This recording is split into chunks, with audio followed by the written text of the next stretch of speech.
আসসালামু আলাইকুম ওয়া রাহমাতুল্লাহ। আশা করি সবাই ভালো আছেন। আজকে এক সফলতার গল্প আপনাদের শোনাবো। ঠিক আছে? একটা সফলতার গল্প।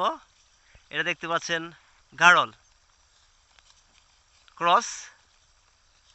অবশ্যই এটা অবশ্যই আমার না, আমার ফ্রেন্ড। এ হচ্ছে আমার ফ্রেন্ড। তার সে ব্যবসায়ের পাশাপাশি সেগুলো লালন পালন করে থাকে।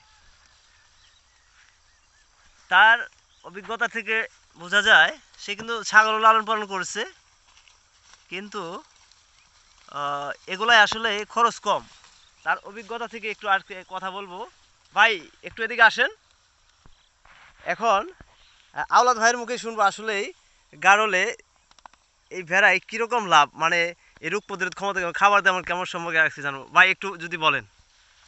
এগুলা সবই খায়, খরচ কম। হ্যাঁ। আর হচ্ছে ওষুধ কম লাগে, আর রোগ প্রতিরোধ রোগ ক্ষমতা প্রতিরোধ ক্ষমতা বেশি। আর খাওয়া আর দাওয়া। অল্প জায়গায়